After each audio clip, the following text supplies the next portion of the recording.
Bon, ben, c'est pas foncièrement ce que j'avais prévu de faire aujourd'hui, mais vu qu'ils sont parfaitement à l'heure, je pense que j'ai pas trop le choix. Qu'est-ce que j'ai reçu ici? J'ai reçu une boîte, mais pas n'importe quelle boîte. C'est Dagger Art. Voilà. Je m'attendais pas à ce qu'il soit exactement le jour J et le 20 mai, comme il avait prévu. Mais vu que je l'ai reçu, ben, on va l'ouvrir ensemble. Ça va pas être très compliqué, c'est la version standard. Il y a une version de luxe que je n'ai pas prise, que j'achèterai si un jour ils font une version française du jeu. Mais ici, je me suis dit, tant qu'à acheter le livre, j'ai pas besoin de tous les accessoires si tout est en anglais. Non pas que ça me dérange, mais c'est toujours un problème avec les joueurs. C'est une couche supplémentaire qui a besoin de traduction sur le vif et des trucs comme ça. Donc, pour le moment, je me contente de la boîte de base. Même mon chien est excité. Et on va regarder ça. Bon, je vais pas tourner autour du pot. Je compte pas faire une vidéo extrêmement longue. Mais je pense que ça peut être assez sympa. A priori, dedans, il devrait juste y avoir le livre de base et les cartes. Et là, on peut voir en effet qu'il y a un livre et il y a une boîte dans laquelle il y aura au moins les cartes de jeu et peut-être plus. On va voir ça ensemble. Donc, essayons de ne rien abîmer. Toujours enlever un peu le plastique. Et il y a aussi un plastique autour du livre. Eh ben, c'est pas du gaspillage, ça, peut-être? Donc déjà, première impression visuelle. C'est beau. Ce sont des belles illustrations. Ça, je sais d'avance que ça va être des belles illustrations. La composition ici est assez classique. Je la trouve presque un petit peu ennuyeuse. Ça fait très poster Marvel classique. C'est très américain. Ça fonctionne. Hein. C'est pas que c'est mauvais. Le problème, c'est que c'est un petit peu déjà vu. Après, on voit beaucoup de choses, on voit beaucoup de personnages différents. Mais c'est vrai que c'est un petit peu une composition qu'on a tendance à voir et revoir. Peut-être pas en jeu de rôle, mais en cinéma, c'est certain. Alors, on a la boîte. Et le livre qu'il va falloir aussi. Donc le livre, c'est la même couverture. Comme on n'a jamais inventé un plastique qui s'enlève facilement quand on achète quelque chose, je vais quand même utiliser le cutter en faisant attention de ne rien abîmer. Je vais commencer par un petit tour graphique du livre. Donc moi, mon métier, c'est infographiste spécialisé en mise en page, donc je vais pouvoir un petit peu juger ça. Donc déjà, il y a un petit filtre, un vernis qui est juste sur le titre Dagger Art et le core book. C'est un petit peu dommage qu'ils n'aient pas utilisé ça sur quelque chose, sur les personnages. Mais c'est un petit peu difficile de cadrer ce genre de vernis ciblé, parce que si on commence à mettre sur la tête d'un personnage, ça a tendance un petit peu à le couper, à le décapiter par rapport au reste. Et là, il y a aussi juste sur les cartes à l'arrière. Donc, pourquoi pas? C'est un petit peu aussi classique, Donjons Dragon fait plus ou moins la même chose. Je trouve ça parfois un petit peu dommage de ne pas oser en faire un petit peu plus. Donc tout ça est édité chez Derrington Press, qui est la maison d'édition créée par l'équipe de Critical Role. Alors, qu'est-ce qu'on a ici? Alors déjà, des chouettes illustrations, beaucoup de couleurs. Alors ça c'est déjà voilà, ça c'est un truc qui se retrouve moins souvent, que j'aime bien, c'est une illustration qui va couvrir sur 2 pages. Sinon, hop, point de vue police, point de vue couleur, tout ça c'est classique. Hein, je veux dire, on ne demande pas de réinventer la mise en page dans l'histoire. Qu'est-ce que... Ok, sympa. À nouveau, illustration qui sort de son dessin, qui sort de son fond pour aller sur la page d'à côté. Ça, j'aime bien. Ça, c'est, hop, à nouveau, là. Ça, j'aime bien. Ça, c'est vrai, c'est une bonne idée. Ça fonctionne. Alors, des feuilles de personnages. Ils n'ont pas refait les feuilles de personnages. Elles sont moches, leurs feuilles de personnages. Je regrette, mais elles sont vraiment moches. Elles sont pas moches, elles sont basiques. Donc si jamais vous voulez utiliser ça, n'hésitez pas à aller voir les feuilles de personnages que j'ai créées. Je vais remettre le lien dans la description. J'ai créé, et en plus je les ai traduites. Donc il y a des feuilles de personnages style Art Nouveau que j'ai créées, qui sont en français. Alors, donc on a des explications, des classes. Tout ça, c'est ma foi assez joli. C'est très coloré. Il y a des illustrations sur toutes les pages. Je ne suis pas étonné qu'ils aient eu plein d'illustrations parce qu'il y a les cartes et chaque carte va donner accès à des illustrations. Ça, ils avaient déjà fait dans la version bêta. J'aime beaucoup pour les races, les héritages, Ancestry, je ne sais pas très bien s'il y a une meilleure traduction. Il y a les beaux dessins et il y a plein de brouillons, de concept art. Et ça, je trouve que ça ouvre vraiment l'imagination. C'est littéralement ombre-cœur Shadow Art. Il n'y a pas se mentir.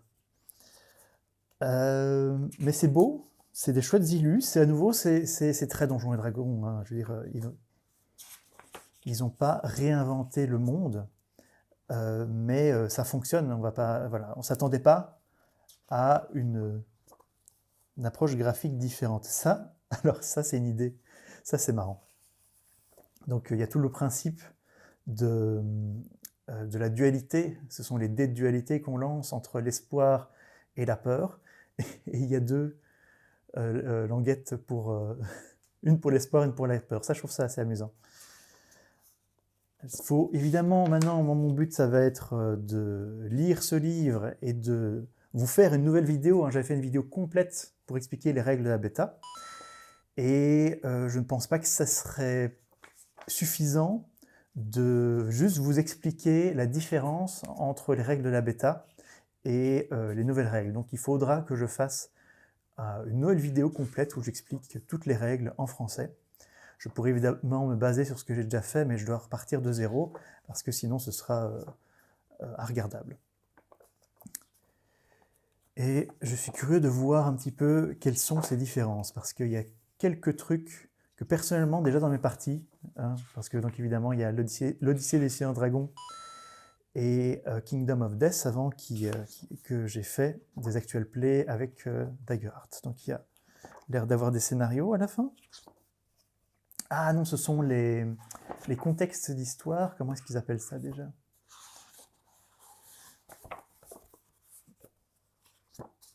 Il y a un terme précis. Campaign frame. Donc oui, c'est vraiment les contextes de campagne, qui sont donc des façons de voir le monde dans lequel vous allez jouer. Et donc Witherwall, par exemple, ça a l'air très conte de fées sombre. Comme ça. Il y a le fameux Age of Umbra qui doit être quelque part. Five Banner Burning. Ça, il me semble qu'ils avaient décrit que c'était un petit peu style Game of Thrones. Je ne vais pas tous les faire. Mais je sais qu'il y a le fameux Age of Umbra qui se veut un petit peu... Voilà, Age of Umbra. Qui se veut un petit peu From Software, donc Dark Souls et ce genre de choses. Et ils vont lancer... Critical Role va faire une mini-campagne dans cet univers prochainement, en une dizaine de parties, si j'ai bien compris. Voilà, voilà. Bon, après, il va falloir que je mette mon nez là-dedans. Je ne pense pas qu'il y aura quoi que ce soit de révolutionnaire. Je suis quand même curieux de voir les différences. Voyons un petit peu ce qu'on a à côté dans la boîte. Oh, avec une petite languette, ça c'est bien. C'est juste les cartes, d'accord. Il y a plus dans le kit de luxe. Il y a un écran, et il y a des jetons, je pense. Mais ici, moi, j'ai pris uniquement le kit de base. Mais même dans le kit de base, on a besoin des cartes. Hein. C'est vraiment important. Alors les versos sont superbes. Ils ont vraiment réussi à bien jouer avec les couleurs. Ça, de ce côté-là, je dis chapeau. Et je pense que ça va être des dizaines d'illustrations vraiment belles. Alors j'en ouvre un au hasard. Là on a les caractéristiques du druide. Ce sont les sous-classes. Ah, et là on a les gardiens. Ce sont les sous-classes en fait, tout ça ce sont des sous-classes ce que j'ai en main. Ce sont des sous-classes de gardiens. Ah ouais. Écoute, ce sont des belles illustrations, ce sont des illustrations digitales auxquelles on commence à être habitué dans ce genre de production jeu de rôlistique. Mais c'est beau, qu'est-ce que vous voulez que je dise? C'est pas du jamais vu, mais c'est beau. Et ce sont des centaines, peut-être pas des centaines, une centaine, disons. Non, en fait, il va y avoir plus. Ouais, des centaines de cartes. Donc des centaines d'illustrations, vu que chaque carte, c'est une nouvelle illustration. Si j'arrive à ouvrir le prochain paquet.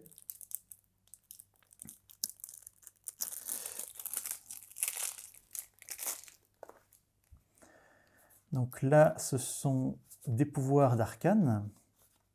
Il y a des illustrations qu'on avait déjà vues dans la bêta.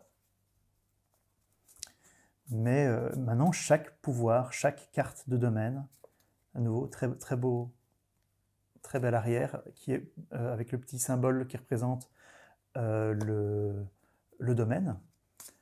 Et c'est... En fait, ce que je vois que j'aime vraiment bien, c'est qu'ils ont une consistance d'un point de vue couleur. Là, j'ai toutes les cartes arcanes, et tous les dessins tournent autour du violet. Et ça, vraiment, ça donne une unité au deck, et c'est vraiment très sympa. Là, on a les cartes Blade, lame, et on est tous autour d'une couleur rouge. Ça, vraiment, là, je découvre avec vous, et je trouve ça une très bonne idée. C'est très sympa. Et ce sont des belles illustrations. Hein. Et ça, c'est pas de l'IA. S'ils avaient fait de l'IA, je pense que ça leur serait tombé dessus, ils auraient perdu tous leurs fans.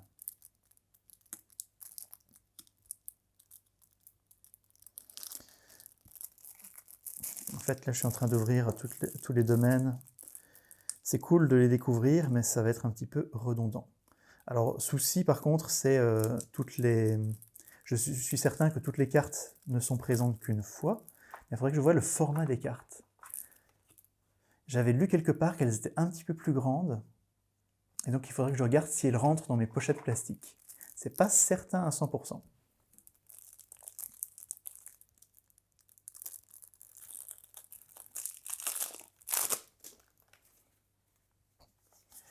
Donc voilà, là c'est des domaines. Unité de couleur, vraiment ça j'adore. Ça c'est vraiment une idée que j'adore. C'est que chaque illustration propre à un domaine continue dans une unité de couleur. Ça c'est vraiment une bonne idée. Et c'est beau. C'est beau. Alors qu'est-ce qu'on a? Donc, ça ce sont des domaines. Où sont donc... Alors à mon avis là je vais avoir... Je cherche là un petit peu quand même les races, les communautés, ce genre de choses pour avoir quelque chose d'un petit peu différent. Si j'y arrive, c'est toujours drôle à ouvrir ces machins-là. Alors on va essayer de ne pas abîmer les cartes, c'est pas gagné.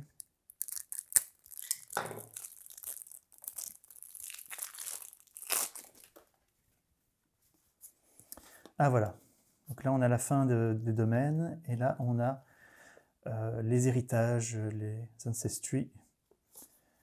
Donc ça, ce sont des illustrations que l'on avait déjà, mais qui sont très belles, avec les hommes tortues, très importants dans tout l'univers, les gobelins rois. Ce sont les meilleurs, évidemment. Les halflings, ce sont aussi les meilleurs.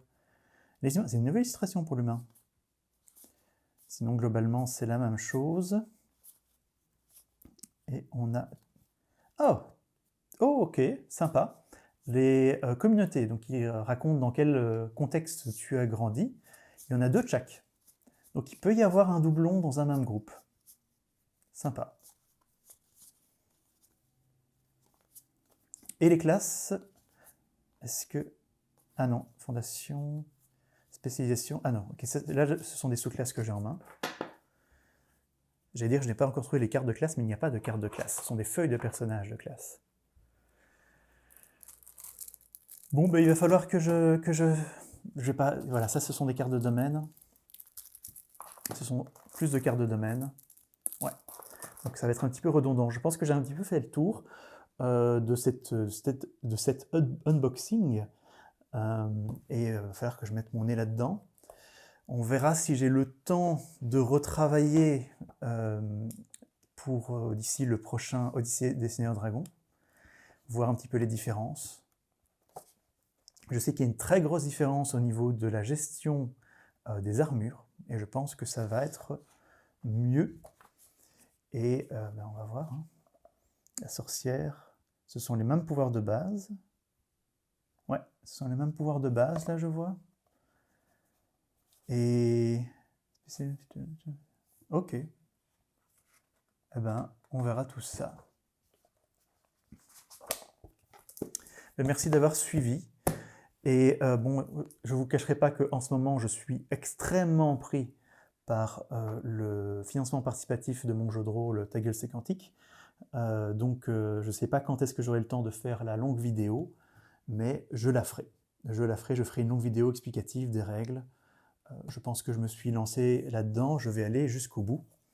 Et franchement, je suis content et je suis excité à l'idée d'en découvrir plus sur ce système que vraiment j'aime beaucoup. Allez, vivez bien, vivez avec passion!